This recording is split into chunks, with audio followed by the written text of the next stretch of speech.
Okay, today we're going to be making a birthday cake, and we're going to be making this for my friend Ray. This is going to be a 10-inch cake. You've got your cutouts here for putting on the base of your baking tin, which is a 10-inch cake on this occasion.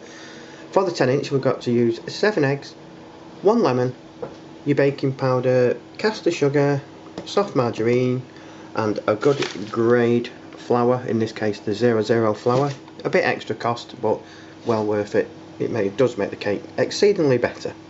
Your flour sifter and your scales, and don't forget at this stage to preheat your oven to 160. Don't know what that converts to, that's just what mine is. Thanking you. Next, we weigh out all the ingredients. It's important that we weigh the ingredients. In this case, the plain flour is 500 grams, but these scales, Weight Watchers precise scales, like to go on 499 or 501. They don't seem to want to stop on 500. So, 500 grams, and then don't forget to weigh out your margarine as well. Next, we put in 400 grams of soft margarine. Remember, this must be soft margarine. So that's the caster sugar, the flour, and the baking powder in. Next to go in will be the eggs. Okay, with all your ingredients in, we're going to move this over here onto the mixer. And then we'll put that down. So make sure it goes all the way in. Just turn it on a minimum speed just to start it off slowly, get it all mixed. Whilst that's mixing, we're going to go over and grease the baking tin. Even though we're using this, you put that in and it sticks it to it and makes it much easier on the cake, and grease the sides as well. And we have a piece for that as well to go around the sides, and a piece for the top, although we will be cutting a hole in the top just to let the heat out when it's baking. We're going to grease it with this stuff here. Now that you've greased it, just get the base one, place it in, and because it's greased it'll move about nice and easy and stick like glue. Next is the piece on the side. Obviously it's hard doing it with one hand, but basically put it in, stick it to the side, simple as you can see now. With the use of 2 hands, it is stuck to the side and it does stick solid. It does act like glue, so much easier to do it with the butter or margarine. Now we move over, as you can see it's mixing nicely, it's looking pretty good. It looks very perfectly mixed. I did stop it part way and check there was no flour on the sides, so we'll stop that now, lift that up, and I can see there a lovely mixture.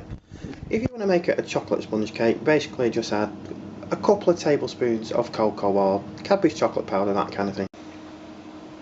Okay, we've emptied the mixture out of here and in to the cake baking tray, and what we're going to do now is we're going to place this in the centre of the oven. We're not going to put the piece of baking powder or the sheet on top just yet. We're going to let it bake for an hour or so before we do that, then that'll stop the top of the cake cooking too quickly. So we'll put it in the oven now. Bear with me, I do have to hold the camera as well. Okay, in we go. That's on 160, as you can see there. Okay, now that's in the oven, as you can see. We leave that in there for up to 1 hour 45 minutes or 2 hours. Just check the cake after 1 hour 45 minutes even, if it needs a bit more, and just leave it back in, but don't go beyond the 2 hours. We've got plenty of things to decorate our cakes with. It's for the birthday, that's for other things, moulds and stuff. We've got all our beading to ice our cakes and make all the lovely patterns with the butterflies, which I like to do, and what have you, and number presses and everything we've got here. There's loads of these, like the letter M. There's every letter in there for doing these cakes, for pressing the icing out, etc. Printing, as I said, the patterns on the cakes. A nice little carnation press there. But we'll decide what we're going to do. We're not making chocolates today, so our chocolate moulds. We've got our star things there, candles, what have you. We've got everything in there anyway to make our cakes. Okay, we've taken it out of the oven after 1 hour 45 minutes. I've put the skewer in it and it's come out clean, which means it's cooked properly. If it comes out with any bits on it, it needs to go back in for another 5 or 10 minutes and then test it again. Okay, we'll leave that to cool and then we'll get round to icing it. Okay, when it's cooked and cooled, you need to gently, I prefer to do it this way. I'll cook it all in one, slice it in half with a bread knife, just gently all the way through, straight. Just make sure you go around, keep it straight, and that's perfect. And we'll be putting our stuff in there, or our filling in them.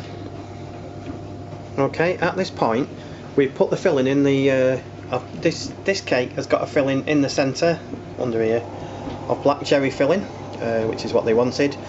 And you can see I've just sprayed a little bit of buttercream on the cake, which will hold the icing in place. You can use jam as well. The best jam to use is probably apricot jam, gives it a better taste. You can see here I'm just in the process of rolling out the icing. I'll be putting the patterns on it before I put it on the cake, so I'm going to continue rolling this and then we'll come back when we put the icing on the cake. So okay, what we're going to do now, we've rolled it out and we've got our patterns in. We're just going to lay this over the cake so it covers it all. Simple as that. Pad the sides in, just make sure it's neat.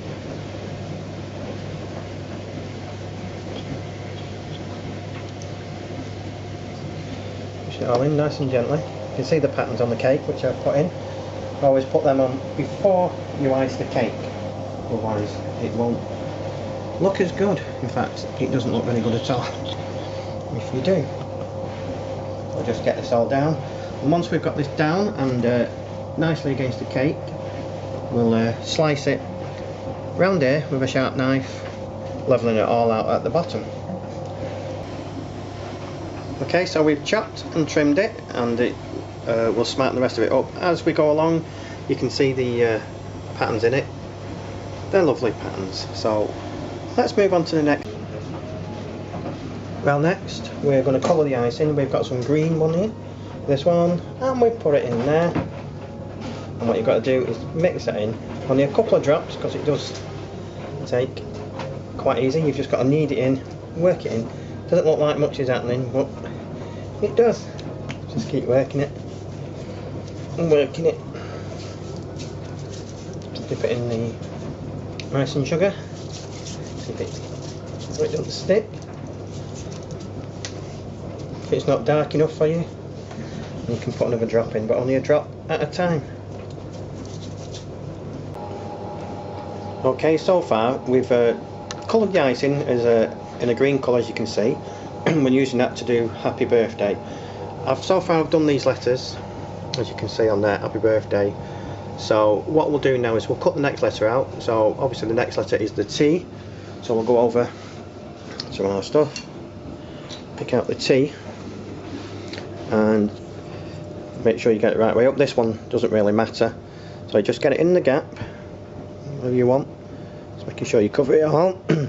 Firmly press it, lift it up, and as you can see it's in there. What you do then is you need to get just even a knife, just you need to lift it up. I need to use both hands for this, so I'll just demonstrate. Push it very gently, it'll come out.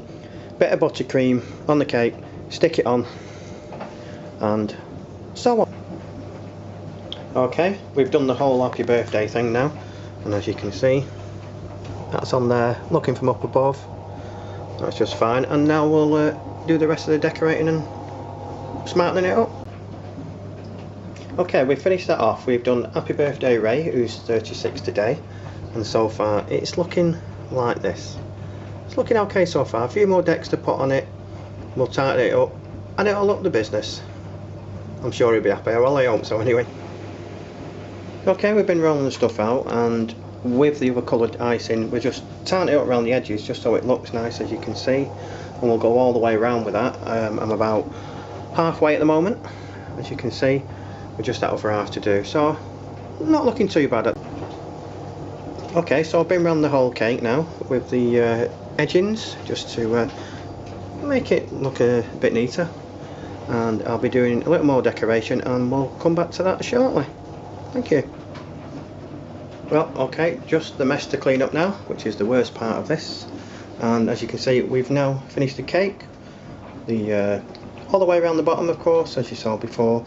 5 candles in. It'll look a bit messy with 36 on. As you can see, we've just put a couple little bit of patterns on, sprinkles, just decorations, and sprinkled it with some gold sprinkles, as you can see, and on the edge with a few those around it. We don't want to overdo it. It can look, you know, can make it look a bit messy putting too much on. That's how I want it, so that's how we're doing it. Thanks for that, and thanks for looking in.